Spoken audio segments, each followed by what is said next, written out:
Swear.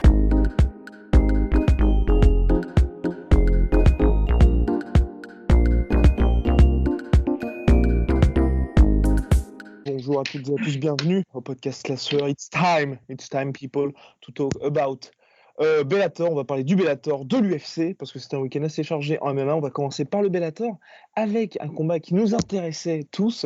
On avait dit on va savoir enfin qui est qui, avec la demi-finale du tournoi middleweight du Bellator. Première demi-finale avant le Gracie contre notre ami Rory McDonald. Donc là, c'était Michael Venom Page contre Douglas Lima qui a low kick, uppercut des enfers et deux hammer fist pour finir le travail, KO imparable, on va dire, contre Michael Venom Page, donc contre Michael Venom Page, qui encaisse une première défaite en carrière. Alors messieurs, je te laisse la priorité. J'y vais. Qu'est-ce qu'on pourrait dire ? Ce qui est bien, c'est que on en avait parlé dans le dernier podcast de la manière généralement dont un kickboxer expérimenté peut disposer de quelqu'un d'aussi flashy et avec un style de karaté au point comme là l'ont les Stephen Thompson, les MVP, etc. Et c'est exactement ce qui s'est passé en fait. Lima a fait preuve de patience. Il avançait vraiment très très solide sur ses appuis. Il attendait l'opportunité et l'ouverture pour placer un gros low kick de bûcheron.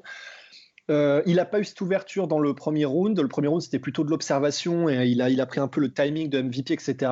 MVP par ailleurs était bon, j'ai trouvé, quand il était sur le dos. Franchement, MVP, il m'a impressionné. Un contrôle des poignets que j'ai presque pas compris. Normalement, les poignets, tu tournes dans un sens et tu te dégages. Je sais pas, il avait l'air d'être dans une espèce de glu. Je sais pas trop, c'était bizarre.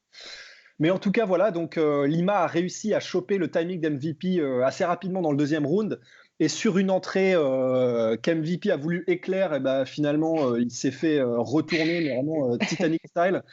Et au moment où il s'est relevé, c'est vrai qu'il s'est relevé peut-être d'une manière qu'il aurait pu faire un peu mieux et en prenant moins de risques. Et voilà, là, il s'est fait clipper au menton. Ça m'a fait penser, il a fait la même erreur que Thiago Santos contre Gegard Mousasi. Exactement. Je sais pas si tu te souviens. Lors de l'UFC. Thiago Santos était tombé, il avait voulu se relever, il s'était fait mettre KO par Mousasi. Il y avait un petit bonus quand même KO avec le petit. On voyait que Thiago Santos avait sauté avec c'est un bonus non négligeable. Exactement. Mais juste une petite observation, Douglas Lima, il commence à devenir vraiment bon comme le gars, tu vois, que une fois que tu l'as blessé, faut vraiment pas aller au finish avec lui parce qu'il va te mettre KO, quoi. C'est-à-dire parce que dans la séquence, il s'est fait toucher quand même par MVP. Juste avant, ouais. Juste avant, il était un peu affecté. Et le truc, c'est qu'il y a des combattants qui s'écroulent ou qui se recroquevillent sur leur défense quand ils sont touchés. Et il y en a d'autres qui se disent je vais faire un all-in, tu vois, il faut que j'envoie. Et en fait, Douglas Lima, il est plutôt de cette deuxième catégorie. Il avait fait un peu la même chose dans son deuxième combat contre Koreshkov, où il s'était fait toucher. Il était allé vers la cage et Koreshkov s'était dit bon, allez, c'est la mise à mort. Et il s'était fait mettre KO sur un crochet. Des enfers. Mais c'était un peu similaire. J'ai trouvé que moi étonnamment j'étais agréablement surpris par MVP. Je pensais pas qu'il aurait ce niveau face à Douglas Lima. Honnêtement, moi je m'étais dit qu'il allait se faire retourner par Douglas Lima, qu'ils n'avaient pas du tout affronté la même compétition, que Douglas Lima il était en plus de ça, pour tout ce qu'on a dit justement sur l'importance des low kicks, de la patience et d'une défense vraiment de Muay Thai un peu sérieuse. Il l'avait vraiment, il était full Muay Thai avec la jambe avant, tu sais, en feinte constante, en DCA. Mais du coup, moi je m'étais dit ça va pas durer et puis surtout MVP va pas avoir l'air très très bon dans ce combat. Moi je trouvais qu'il s'est pas déshonoré, il s'est fait attraper et il y a aucune honte à se faire attraper par un mec comme Douglas Lima, tu vois, c'est comme quand tu te prends un KO de Paul Daly, tu vois, ça arrive, quoi. Shit happens, tu vois, genre, et là c'est exactement ça qui s'est passé. Maintenant, quid de la carrière de MVP après ce combat-là, je ne sais pas. Honnêtement, je ne sais pas ce qu'il attend. Est-ce qu'il va retourner dans sa tournée de fauchage des journeyman du Bellator? Pour citer un commentaire la soeur, retourner mettre KO des boulangers. Ouais, en fait, c'est un peu triste parce que je vois pas ce qu'il peut. Alors qu'il pourrait y avoir des combats très intéressants pour lui. Moi, j'aimerais bien le voir contre Koreshkov, par exemple. Je pense que c'est un Complètement. combat qui serait intéressant, ou contre Lorenz Larkin. Tu vois, c'est des combats qui sont excitants et je pense qu'il a le niveau en plus. Honnêtement, je pense il peut en tout cas disputer des matchs sérieux et solides avec ce type d'opposition. J'ai pas envie de le voir retourner mettre KO des mecs qui n'ont pas de page Wikipédia. Tu vois. Ça m'énerverait. Tu vois. Bah, surtout après ce qui s'est passé avec le tournoi welterweight où il avait quand même eu Paul Daly et puis là Douglas Lima où comme tu l'as dit c'est vrai qu'il a été loin d'être complètement honteux. Donc c'est vrai qu'on aimerait bien le revoir contre d'autres personnes. Et puis pour Douglas Lima ça fait plaisir parce que ça ouvre les portes vers une revanche contre Rory McDonald parce qu'on rappelle qu'il avait quand même perdu contre Rory McDonald qui était sur une jambe à partir du milieu du troisième round, hein, si je ne m'abuse. Ouais, Donc tout à fait. C'était intéressant un de voir match cette revanche. Ouais.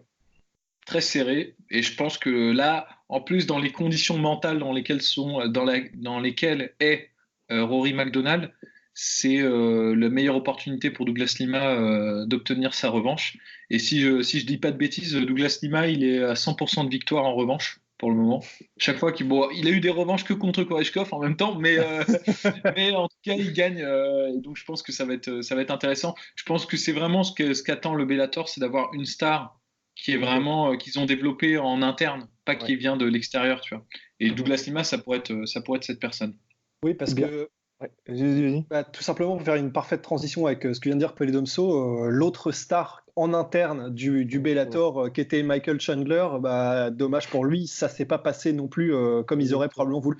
Ils ont une espèce de malédiction, hein, Bellator, on en parle assez souvent, mais que ce soit avec Aaron Pico, avec Heather Hardy ou à chaque fois, ou Benson Henderson, à chaque fois qu'ils essaient de monter quelqu'un ou d'en faire leur star, c'est comme si toutes les étoiles s'éloignent et il n'y arrive jamais. Et Michael Chandler, c'est ce qui s'est passé. Il a fait une espèce de Fedor Dan Anderson où le mec s'est fait mettre KO.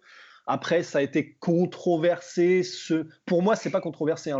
Pour moi, le stoppage, il est parfait. Le mec ne répond pas et seulement au moment où l'arbitre arrive sur lui, il se relève en mode qu'est-ce qu'il y a, j'étais bien. Donc bon. Mais d'un autre côté, Patricio Pitbull frère, c'est aussi un autre pur produit du Bellator parce que là, c'était les deux recordman de victoire qui s'affrontaient. Donc c'est vrai que il a un peu moins ce côté poster boy, mais c'est vrai que c'est quand même aussi un très gros nom et pour moi le meilleur welterweight, featherweight hors UFC. Et là, tu as ce côté Chem. Bon, ils peuvent essayer de capitaliser là-dessus. Certes, mais je pense qu'ils auraient préféré que ce soit Chandler. Hein. Ça, c'est parce que je sais pas, il a plus de visibilité. En tout cas, j'ai l'impression que Pitbull frère. Oui, et puis les plus bons. Oui. Et puis Pitbull et Patricky et Patricio. C'est bizarre de dire ça. On dirait un duo comique un peu. Mais Patricky et Patricio sont brésiliens et je pense que le Bellator est désespérément en recherche d'une superstar anglophone ou en tout cas américaine plutôt pour leur organisation. Complètement. En tout cas, on suivra ça avec attention, messieurs. Sans Affaire à suivre. Affaire à suivre. Place à l'UFC. Et place à l'UFC avec un petit mot de notre cher Ross pour une légende qui vient de battre le record de défaites consécutives à l'UFC. Donc BJ Penn, bravo. 7 défaites consécutives. Ross va nous parler de cet ancien GOAT qui est vu comme le quoi deuxième plus grand de tous les temps pour Anderson Silva et qui aujourd'hui vient de tomber une nouvelle fois. Alors, je sais que je vous ai donné la stat juste avant, donc essayez de faire semblant d'être surpris. Mais il y a un truc que j'ai lu et j'ai été vérifié, c'est aussi incroyable que ce soit, c'est vrai. C'est que, alors, en 2010, attention, vous êtes prêts? En 2010, donc c'est la dernière victoire de BJ Penn qui remonte à il y a 9 ans déjà. Ça fait donc 9 ans. Merci, vous êtes super, les gars. Et donc, à cette période-là, en novembre 2010, Donald Cowboy Cerrone avait un record de 12 victoires pour 3 défaites. Incroyable.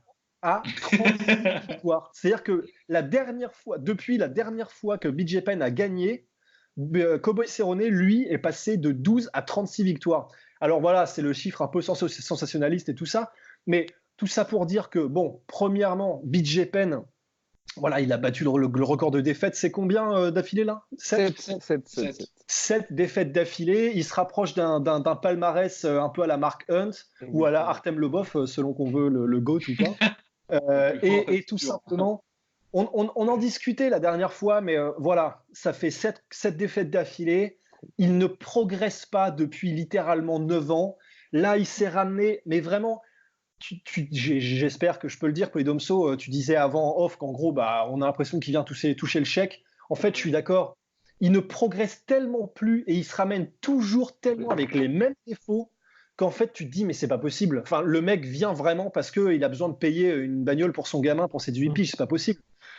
Et voilà. Mais bon, après, pour faire l'avocat du diable, et le diable étant BJ Penn dans cette histoire, tu vois, genre, pour ne pas trop, tu vois, dire que c'est de la faute de BJ Penn, nanana, c'est aussi principalement de la faute de l'UFC, parce que je suppose que BJ Penn est plus payé que le Kidam moyen, et pour la bonne raison que l'UFC se dit, si jamais on laisse BJ Penn dans la nature, il va être récupéré par le Bellator ou une autre organisation, qui vont tabler à fond. Et il y aura toujours des gogos pour acheter des billets parce que c'est BJ Penn et parce qu'il est connu, ce qui est vrai, ce qui est malheureusement vrai, je le déplore, mais c'est vrai. Donc ils sont obligés de le tenir, et comme c'est quand même un nom, quoi qu'on en dise, ils sont obligés de bien le payer. Donc moi, franchement, je serais à la place de BJ Penn, je me dis, bon, ouais, tant qu'à faire, tu vois, il s'est pas fait maraver là, tu vois, il a pas pris une branlée, quoi, il est juste. Après, tu il y étais contre un allé, adversaire qui était abordable aussi pour lui, parce que Clay Guida est aussi en fin de carrière, hein, clairement, on peut le dire. Ouais. Non, bien sûr, mais je pense que l'UFC sait très bien où en est BJ Penn, il n'y a pas de problème. C'est du cynisme, hein, tout ça. Ils savent très bien que, bon, bah voilà, ils vont essayer de presser le jus, presser le jus hors du fruit, tu vois, tant qu'ils peuvent, jusqu'à ce que BJ Penn soit vraiment plus du tout capable de mettre un pied devant l'autre. Et là, enfin, ils vont le lâcher, tu vois. Et bon, ils ont fait pareil avec Bigfoot Silva, ils ont fait pareil avec Frank Mir, ils font pareil avec tous ces gens-là. C'est ce qu'ils sont en train de faire avec ce cher Nogueira. Oh putain. Voilà. Ouais, non, ça a fait de la peine, ça a vraiment fait ce chaos m'a vraiment fait de la peine, parce que lui, quand on le voit dès le début, il n'a clairement pas sa place dans la cage. À un moment donné, il faut savoir dire stop. Et lui, c'est quoi? C'est la 4e défaite consécutive? Je crois. Ouais. On commence à atteindre des sommets aussi. Et puis surtout, il a pris des KO. Des gros, oui, exactement. Gros KO. C'est des gros KO à chaque fois, ouais. Complètement. Ça, c'est le Little Nog un peu triste. Bon, messieurs, on va commencer à parler du co-main event. Donc, pour rappel, la sueur ce week-end, c'est quand même 3 sur 4 en pronostic. Donc, ça dépend pour qui, hein. Moi, je crois que je les ai pas. Hein. On a tous eu Lima. Ouais, mais on l'avait pas dit, ça. On l'avait dit entre nous, quoi. On l'avait dit entre nous. Après, j'avais mis. Sûr qu'on l'avait dit, hein. J'avais mis sur Instagram, messieurs, qu'on avait dit Lima. Donc ça nous sauve. On avait. Moi, j'avais qui? J'avais Aldo. Vous aviez tous les deux Volkanovski. Je crois que j'avais Aldo. Non. J'avais Volkanovski, je crois. Ouais. Et puis sinon, on avait tous Cannonier. Cannonier, je crois qu'on l'avait. Non. Moi, j'avais Silva. Mais là, on avait fait ça intelligemment, mais éparpillé. Bref. Donc, on va commencer par le José Aldo contre notre cher Volkanovski. Volkanovski, taille patron, qui a vraiment très bien géré, donc victoire par décision unanime, claire, nette, précise. Et là, vraisemblablement, le mec, c'est quand même le title shot qui l'attend, parce que 17 victoires consécutives, 7 victoires à l'UFC de suite. Ouais, c'est ça. Bref, je sais pas ce qu'il faut de plus pour avoir un title shot, et surtout là, deux victoires contre Mendes et José Aldo. Bon, monsieur, chapeau. Non, moi j'ai trouvé qu'il a fait vraiment le match. C'était le match parfait. Il n'a pas fait d'erreur. Il a fait exactement ce qu'on disait justement. Là, pour le coup, on était tous d'accord pour dire ça, que s'il pouvait ajouter à son arsenal des feintes et un peu plus de déplacement pour désamorcer en fait les contres de José Aldo, il a fait exactement ça. Ouais. Il a été incroyablement intelligent, j'ai trouvé. Il a toujours temporisé au moment où il fallait temporiser. Et même à la fin, il avait plus ou moins pris le rythme d'Aldo. Il arrivait à le toucher dans les échanges plus souvent que Aldo. J'ai été impressionné par sa performance. Complètement. Et puis en plus, c'est vrai que pour y ajouter, c'est d'autant plus impressionnant que Aldo était quand même sur une streak de 2 victoires et 2 victoires impressionnantes. Et là, comme tu l'as dit, en fait, vraiment, tout était dans les feintes de Volkanovski, parce que on le rappelle d'ailleurs encore une fois, mais là, il a vraiment encore ajouté à son répertoire, parce que donc, on répète que c'est vraiment ce que font de mieux City Kickboxing avec Eugene Berman, le coach de Adesanya. C'est probablement ça qu'il a dû apporter, mais vraiment de dingue, au jeu et à la palette de Volkanovski. Et quand tu feintes un striker, ça l'empêche de rentrer dans son rythme. Et c'est exactement ce qu'a fait Volkanovski. Et Aldo n'a jamais semblé être en mesure de passer la seconde, en fait. Il n'y arrivait pas. Il n'arrivait pas à lancer ses combos. Il était un peu timide dans ses avancées. Et en plus, comme tu soulignais, il a même dans les rares échanges, il se faisait toucher en dernier et parfois même en premier. Enfin, c'est-à-dire qu'il avait vraiment, Volkanovski avait un vrai contrôle du timing des échanges. Donc, ouais, j'ai pas mieux à dire. Impressionnant de la part de Volkanovski. Alors évidemment, on regrettera toujours le fait qu'il n'y ait pas de finish en se disant oui, mais du coup, si Volkanovski est champion, ça veut dire qu'il serait capable de peut-être faire tout ça avec tout le monde, etc. Mais bon, là, ce serait vraiment faire la fine bouche et impressionnant de la part de Alexandre Legrand. Ouais, d'ailleurs, je veux juste rajouter un petit peu un truc qui m'a plu, c'est Alexandre Legrand, il le fait bien, mais là, il l'a particulièrement bien fait. Il utilise beaucoup sa jambe avant sans l'armer. C'est-à-dire, la plupart des gens qui viennent du kickboxing, quand ils donnent un coup de la jambe avant, comme c'est la jambe faible, bah, ils font un switch de garde, ils changent de garde pour frapper. Edson Barbosa, ouais. Ouais, Edson Barbosa, il le fait en un éclair. Les trois quarts des gens, ça télégraphie ton coup de pied, mais des kilomètres à l'avance, et du coup, tu touches de l'air, tu vois. Là, ce qu'il fait, en fait, lui, ce qu'il préfère faire, c'est frapper directement. Donc, certes, il a moins de puissance, mais ça lui permet, en fait, de pas, en fait, annoncer son intention et de surprendre. Et mine de rien, le nombre de low kick et de middle kick qu'il a mis comme ça sur Aldo, ça, je pense, ça a dû peser dans la balance, même si Aldo n'a pas montré qu'il était affecté par les coups de pied percés, mais dans l'absolu, ça lui permettait aussi d'établir sa distance, de casser en fait l'attente d'Aldo, c'est-à-dire il feintait une fois, deux fois, trois fois, il tapait avec le pied. Aldo qui ne savait pas vraiment quand déclencher son contre était déséquilibré, et c'est à ce moment-là que Volkanovski rentrait pour soit aller au corps à corps, soit pour commencer ses enchaînements. Franchement, ça a été une grande maîtrise parce qu'il n'a pas fait d'erreur en fait. Il a fait 0 erreur dans ce combat. Donc, moi, je dis chapeau l'artiste. Chapeau l'artiste. Et messieurs, ce qui se dit maintenant, alors, c'est que ça se joue entre lui et donc notre cher Lil Frankie Edgar pour le title shot contre Max Holloway. Votre avis sur la question? Moi, je dirais que Frankie le mérite plus juste du fait de sa carrière et à un moment donné, il faudrait que Frankie ait son shot contre Max Holloway parce qu'en plus, ça ferait vraiment un match intéressant. Moi, je mettrais Frankie en premier et puis juste après Volkanovski. Bof, ouais, pareil, pas mieux. C'est vrai que Frankie, ce serait le récompensé. Il a une carrière très méritante et c'est vrai qu'il faut qu'il ait son petit ticket, son petit ticket d'or. Son petit tiki d'or. Et puis en plus de ça, Frankie Edgar, on dit alors juste pour éviter qu'on se fasse bastonner en commentaire par qui que ce soit, quand on dit qu'il le mérite par sa carrière, c'est pas que genre comment il s'appelait le mec là en 2006 qui avait gagné le Ballon d'Or pour récompenser sa carrière, l'Italien. Fabio Cannavaro. Voilà, Fabio Cannavaro. Mais là, la différence, c'est que on dit ça, il le mérite. Mais si on partait de cette logique, c'est vrai qu'on pourrait aussi donner son title shot à BJ Penn. C'est aussi parce que Frankie Edgar a gagné déjà son dernier combat et il est encore au top du top niveau, quoi. Et il a aussi sauvé la mise de l'UFC lors de sa défaite contre Brian Ortega. Donc absolument. Ne l'oublions pas. Messieurs, maintenant, comme main event, Jared Cannonier contre Anderson Silva. Jared Cannonier qui a réussi à terminer Anderson Silva sur un leg kick. Le genou d'Anderson Silva a tout simplement lâché, mais contrairement à ce que beaucoup disent, oui, c'était pas juste un leg kick anodin, c'était vraiment le game plan de Jared Cannonier qui avançait à dominer et a vraiment eu pour game plan justement de viser ces leg kicks qui touchaient quand même Anderson Silva. Anderson Silva, c'est quoi fin du premier round qui là s'est complètement écroulé. Herb Dean a stoppé le combat. C'était au deuxième. Au deuxième round? Non, c'était au premier. Ah non, c'était au premier, t'as raison. Oui, c'était au premier round. Et donc voilà, Anderson Silva, 6 défaites sur ses 8 derniers combats.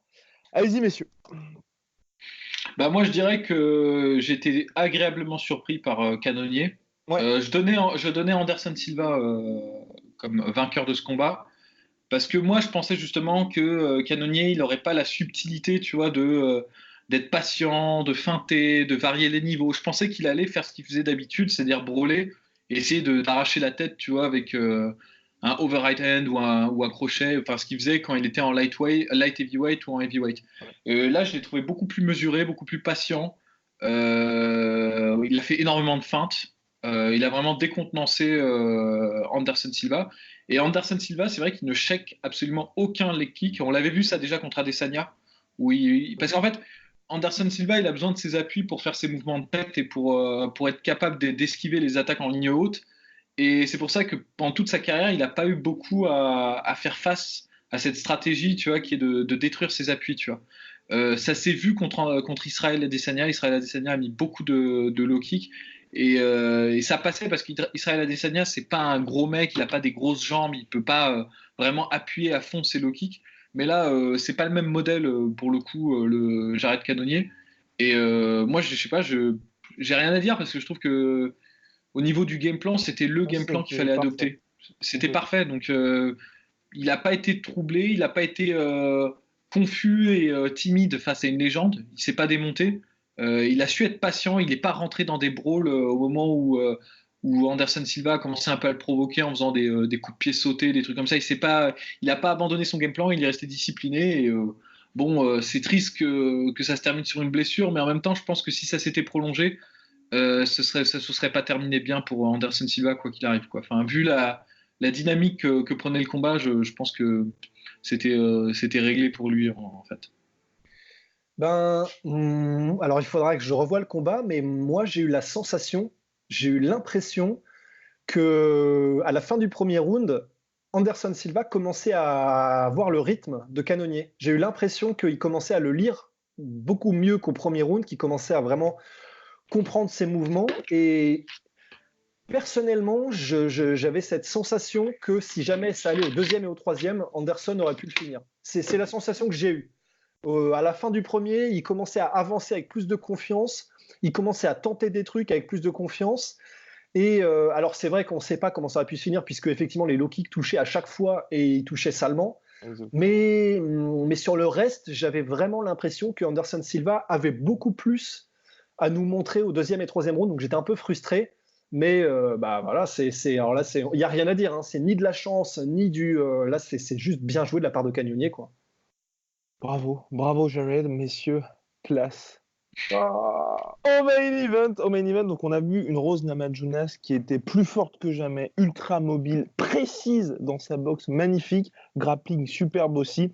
Et deuxième round, un petit peu d'indiscipline, des déplacements un petit peu moins crisp. Et slam, elle s'était pris 2 slams au premier round qu'elle avait parfaitement géré. Le troisième, ça a été hyper violent, donc elle atterrit directement sur les cervicales, KO, ensuite petit ground and pound des familles. Marc Goddard qui stoppe le combat. Victoire de Jessica Andrade par TKO au deuxième round, messieurs.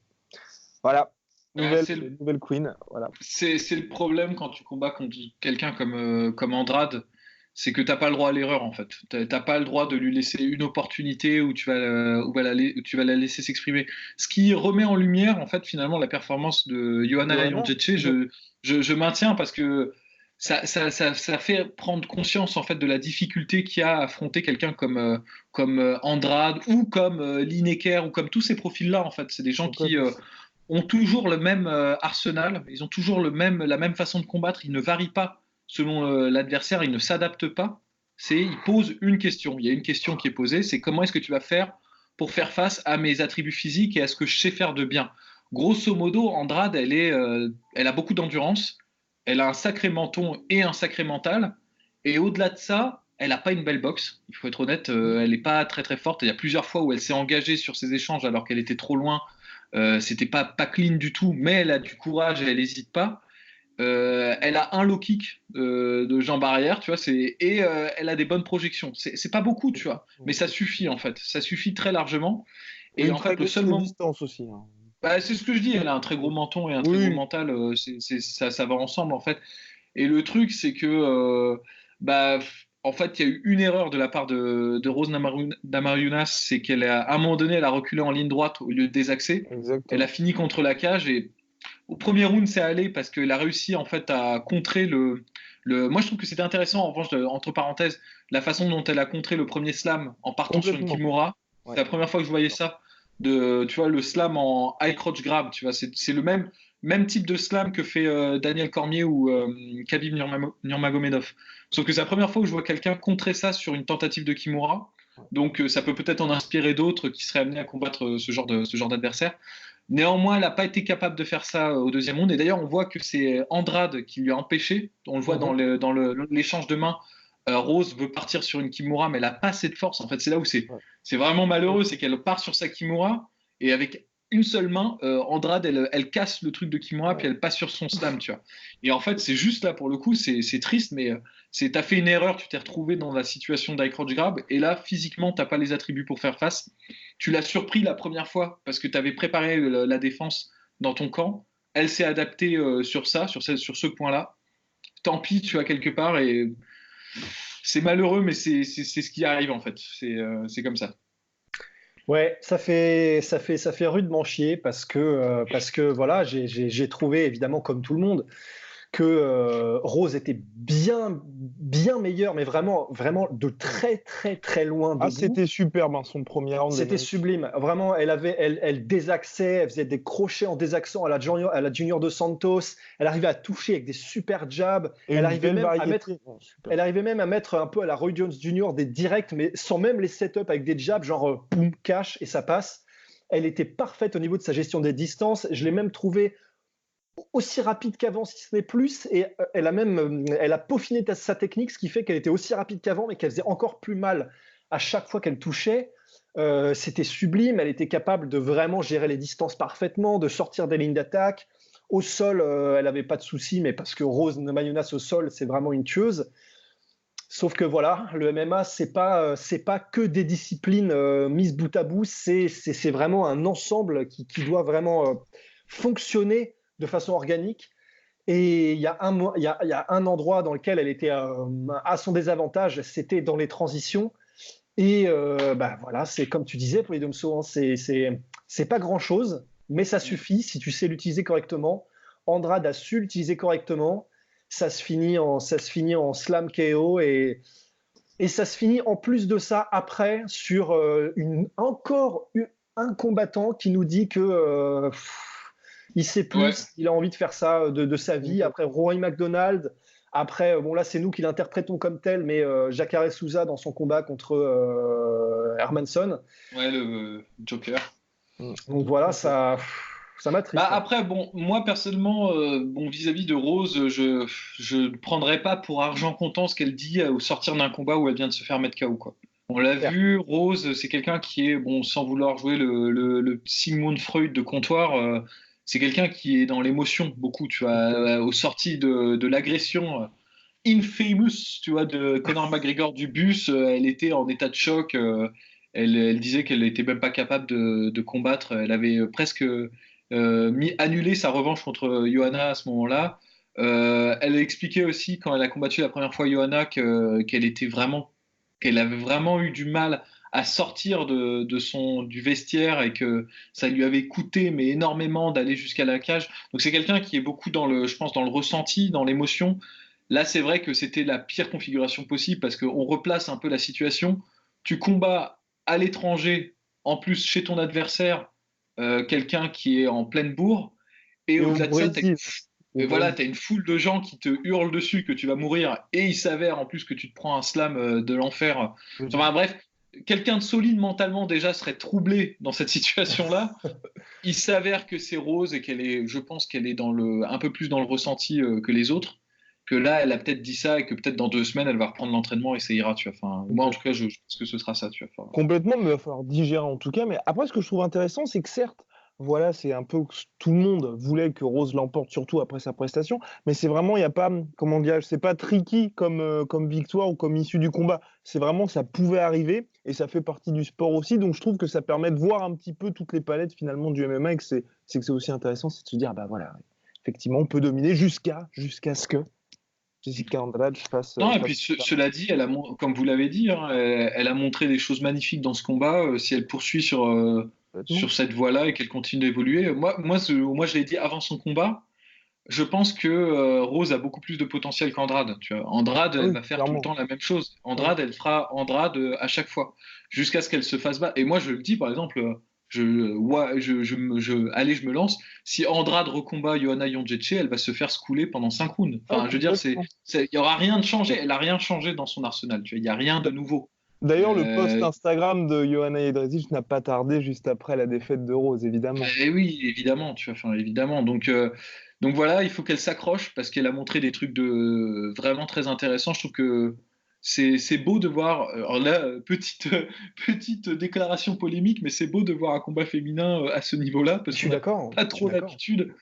Et je trouve que c'était au moins aussi agréable, voire plus agréable que des combats de championnat masculin, quoi. Enfin, il y avait vraiment du niveau des deux côtés, de la volonté. Et la boxe anglaise de Rose, c'est beau à voir. Enfin, c'est du haut niveau. Donc, honnêtement, moi, je m'inquiète pas trop. Je pense qu'elle va reprendre l'entraînement. Je pense qu'Andrade va pas rester championne très très longtemps si elle n'ajoute pas, si elle n'évolue pas elle de son côté. Que du coup, à partir du moment où ce sera changé, les cartes seront rebattues. Il y a de l'espoir, tu vois, pour Rose Namajunas. C'est juste que c'était le pire match-up pour elle. Ça, c'est clair. Ouais. Affaire à suivre, messieurs. On va passer aux 2 annonces de combat pour nous redonner un petit peu le sourire parce que là, on a vraiment l'impression que. Ah ouais. Oh, puis il y en a une. Eh oui, messieurs. Alors, on va commencer. On va y aller crescendo. On va commencer par un petit combat qui a été officialisé entre Tony Ferguson et Donald Cowboy Cerrone. Avant de vous laisser la parole, messieurs, moi, ça ne me rassure pas parce que ça confirme un petit peu, pour ma part en tout cas, tous les rapports qui ont un petit peu fuité sur l'UFC au sujet de l'organisation aujourd'hui avec le deal ESPN dont on parle assez souvent. Ils sont plus prêts à faire les efforts financiers nécessaires pour ramener les gros superstars parce que forcément, il n'y a plus ce pay-per-view qui pour eux est intéressant. Donc là, McGregor, on disait peut-être qu'il allait revenir contre Tony, peut-être contre Cowboy. Finalement, l'UFC s'est dit, on va faire un Tony Ferguson, Cowboy Cerrone qui personnellement, moi, sportivement, m'intéresse beaucoup plus, mais ça montre clairement que maintenant, l'UFC a toutes les cartes en main pour dire, si tu es une superstar et que tu veux des millions, non, on va faire un combat qui va nous coûter beaucoup moins cher. Et donc, pour les gens qui fantasment aussi, parce que là, il y a eu de nouvelles informations sur un GSP Habib, ça ne se fera pas parce que l'UFC ne sera jamais prête à payer le montant que Georges Saint-Pierre veut. Mais en tout cas, je suis ravi. Numéro 2, Tony Ferguson contre numéro 4, Donald Cowboy Cerrone. Ça fait sens sportivement et ça nous promet un super duel qui arrivera en plus à l'UFC 241, 238, le 8 juin prochain, début juin. Dans un mois. Voilà, ouais. Dans un mois. À vous, messieurs. Ça va être un super combat et ça va être très intéressant à tous les niveaux parce que on va là le fameux Donald Cerrone, maintenant qu'il est papa et qu'il a un super mental et que c'est plus comme avant, on va alors là, mais qui contre qui tu peux le tester mieux que contre une espèce de démon sorti des entraves infernales qui est Tony Ferguson. Donc stylistiquement, ça va être sublime parce que les deux sont très bons debout et très bons au sol. Donc ça promet, si ça a au sol, des scrambles absolument sublimes. Et debout, ce sera incroyable aussi. Ça va être le pandémonium, ça va être incroyable. Et voilà, hâte d'y être, d'autant plus que c'est que dans un mois, donc chic. Chic alors. Ouais, alors moi je partage pas du tout votre enthousiasme, les gars. Oh non, je suis désolé. Non, party pooper. Désolé de casser l'ambiance, mais moi je pense que déjà Tony Ferguson il va faire qu'une bouchée de Cowboy. Ça va même pas être dur pour lui en fait. Je pense que stylistiquement c'est cauchemardesque pour Cowboy parce que Cowboy c'est un mec qui a besoin d'avoir la distance, qui a besoin de prendre son temps au premier round. Sauf que Tony il arrive à 100 km. Enfin il y a une vitesse que connaît Tony, c'est la violence, tu vois. C'est un degré de vitesse en soi, tu vois. Il commence directement comme ça. Il a une plus grande allonge que Donald Cerrone. Il n'a pas l'habitude de rencontrer des gens qui ont une plus grande allonge que lui, tu vois. Enfin, en tout cas, c'est quasi similaire, je pense. Et il rentre direct dans le tas, il va l'éclater. Enfin, honnêtement, moi, je pense que. Enfin, honnêtement, je m'avance, mais. Bon. Et je me dis, sauf accident où Tony n'est pas dedans, et tu vois, et genre, en fait, il n'est pas sorti de ses problèmes internes et tout. Moi, la seule chose que je vois, c'est qu'on rajoute encore un combat pour Tony Ferguson. On rajoute encore un obstacle dans la montée de ce pauvre Cerrone. C'est l'histoire de sa carrière à l'UFC, quoi. À chaque fois, il a une winning streak et à chaque fois, on lui balance un match-up horrible au moment où il peut enfin commencer à respirer, tu vois. Et je sais pas, ça me gave, quoi. En fait, maintenant que tu le dis, c'est vrai qu'en fait, c'est vraiment l'histoire de sa vie, que ce soit contre Rafael Dos Anjos quand il était en lightweight, où il avait une super streak et on lui fout mais vraiment un cauchemar sur pattes, un mec qui fait qu'avancer, ultra technique et très bon kickboxer en plus de ça. En welterweight, il avait une super streak aussi, il a même réussi à avoir Matt Brown, il avait réussi à battre et on lui fout l'histoire de Masvidal qui est pareil, c'est le pire, le mec avance constamment, il est ultra bon en anglaise. Et surtout, Masvidal, c'était un mois seulement après avoir subi une petite commotion de la part de notre ami Matt Brown. Donc bon, c'est vrai qu'on peut toujours... Non, je sais. En fait, le malheur de Cerrone, c'est que c'est le gars parfait pour une compagnie comme l'UFC. Tu vois, mais c'est vraiment le principe de Peter, tu vois. Genre, en gros, si tu bosses bien d'une certaine manière, on va te garder dans ce rôle-là. Il n'y a aucune raison qu'on te donne une promotion, tu vois. Et Cerrone, c'est vraiment genre le action fighter qu'on ramène à chaque fois pour faire plaire aux fans, mais il est hors de question qu'on lui construise une carrière qui fasse de lui un champion, tu vois. Après, à chaque fois, on va... l'avocat de Dana White, il a quand même eu ses title shots. Bon. Ouais, c'est vrai.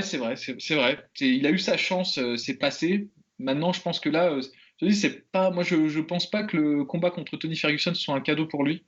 Au contraire, je pense que c'est un peu, c'est une embuscade en fait, que ça va permettre comme Ferguson, ça faisait un moment qu'il était hors de la course, ça va permettre de revaloriser Ferguson.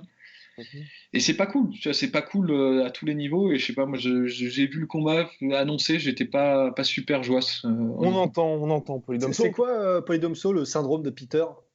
Syndrome de Peter, c'est que si tu es bon dans ton entreprise, on va pas te donner de promotion, quoi. On va te laisser travailler dans ton rôle. En revanche, les mecs qui sont inutiles et pas très bons, on va leur donner des promotions jusqu'à ce qu'ils atteignent un seuil d'incompétence, c'est-à-dire qu'on les placardise. Et finalement, tu arrives au résultat final où dans l'entreprise, les meilleures places sont dotées par les gens incompétents qui servent à rien, et ceux qui sont vraiment efficients, ils sont, comme ils font le taf, on les laisse là où ils sont, tu vois. Enfin, c'est ça.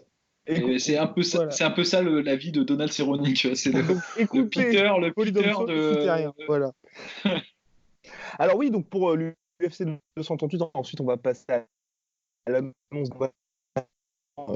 Mettre quelques bosses sur certains pantalons. Donc l'UFC 238 qui a désormais une carte intéressante avec Henry Cejudo, Marlon Moraes en main event, co-main Tony Ferguson vraisemblablement Donald Cerrone, ou co-main, ça dépendra, Valentina Shevchenko, Jessica Eye, Jimmy Rivera contre Petr Yan, Tai Tuivasa contre Ivanov, Tatiana Suarez, très intéressante à la suivre c'est une des prospects, contre Nina Anzarov, Carolina Kowalkiewicz contre Alexa Grasso, et donc j'ai sélectionné un des plus gros combats, et Aljamain Sterling contre Pedro Munoz. Pas mal comme carte, enfin ça manque du combat un petit peu le gros combat super fight, mais sinon c'est quand même une carte très solide. Je veux dire, il y a de quoi faire une main card et des prélims intéressants. Et donc, l'annonce du combat, messieurs, le comeback de Nate Diaz qui revient contre Anthony Pettis. Donc d'abord annoncé par ESPN, Yahoo Sports, puis confirmé par Dana White lui-même sur ses réseaux sociaux. Co-main event de l'UFC 241 le 17 août prochain. Nate Diaz revient en welterweight contre l'ami Anthony Pettis. Pettis qui avait déjà fait une petite campagne un peu promotionnelle pour faire en sorte que le combat se fasse. Ça va se faire. Nous sommes heureux. C'est qui le main event? Main event, c'est Stipe Miocic contre Daniel Cormier 2. Ah. Ouais, très heureux. En fait, personnellement, je suis juste heureux de revoir Nate Diaz parce que ce sont des personnalités qui nous manquent vraiment à l'UFC en ce moment, des vraies personnalités qui ont là, parce que l'UFC a toutes les cartes en main, en fait, plus personne, mais vraiment plus personne n'a intérêt à l'ouvrir, en fait. Même des gars comme Al Iaquinta ou des gars qui vraiment n'en ont plus rien à foutre. En fait, maintenant, on ne disent plus rien parce que de toute façon, quoi qu'il arrive, l'UFC a vraiment complètement verrouillé toutes les issues. Et moi, personnellement, vraiment, ça me fait juste du bien de revoir un mec à l'ancienne qui va revenir à l'UFC, que ce soit par ce qu'il va dire, par le comportement qu'il va avoir, par c'est un homme libre qu'on va avoir là. Et ça fait plaisir. Et voilà, après, au niveau du combat, je suis content aussi. Mais je suis content de revoir un homme libre. Au niveau du combat, il va y avoir probablement des low kicks. Ça va se jouer pas mal en kick de la part d'Anthony Pettis. Mais la boxe longue, peut-être, de Nate Diaz va réussir à le troubler. En fait, le combat en lui-même, ça va être super stylé. Mais je suis juste content de revoir Nate Diaz, en fait. Ouais, pareil. Bon, après, moi, j'ai toujours le côté Nate Diaz, tant qu'il n'est pas dans l'octogone. J'aurais tendance à pas trop y croire parce qu'il peut se passer mille et un trucs. Comme tu l'as dit, c'est un homme libre. He's a free thinker. Tu vois, genre c'est un libre penseur. Tu vois, genre, et il s'accommode mal en fait de l'autorité, des contrariétés médiatiques X ou Y que l'UFC peut imposer. Donc c'est vrai que c'est le genre de mec à pas se pointer à une pesée ou à pas se pointer à un media day et donc à faire capoter le combat au dernier moment. C'est typique. c'est des incidents qui ont émaillé la carrière des Diaz, des frères Diaz, les deux d'ailleurs. Mais plutôt de Nick, à vrai dire. Les conférences et les pesées, d'ailleurs, c'est surtout les conférences, mais c'est plutôt Nick. Nate Diaz, en vérité, lui, il est plutôt réglo, en fait, sur les obligations. Oui. C'est vrai, c'est le genre de mec qui a balancé des bouteilles. Ouais, il a balancé des bouteilles, et il y a eu ça, mais bon, il y était à la conférence. Hein. Il a balancé les bouteilles, mais il y était. Et il y a aussi le truc de Dustin Poirier, mais là, c'est Dustin qui s'est blessé, et du coup... Après, il s'était barré avant la fin de la conférence. Quand l'UFC avait annoncé le combat McGregor-Habib, il s'était barré. En pleine vidéo. Mais bon, on lui pardonnera. Mais bon, c'est vrai que moi, tout pareil, comme Rust, ça fait plaisir de voir un mec comme Diaz. Il a un style vraiment atypique, donc c'est cool de le voir dans la cage. En plus, je suis persuadé qu'il sera pas amoindri. C'est le genre de mec qui a une discipline de vie de toute façon qui fait que il s'entraîne au triathlon, il fait de la boxe et du jiu-jitsu pour s'amuser, c'est son délire, tu vois. Donc il sera pas, on n'aura pas un choc à se dire ah merde. Il aurait peut-être mieux valu qu'il revienne pas finalement, tu vois. Je pense que c'est ce genre de combattant. C'est un samouraï, ce mec. Ouais. Ah non, c'est clair, il vit pour ça, donc ce serait cool de le voir. Et en plus, ou contre Anthony Pettis, moi je suis désolé, j'achète. C'est un bon match-up. D'ailleurs, on achète comme tous les pay-per-view que nous achetons à chaque fois. Hein. À chaque fois, ouais. Exactement.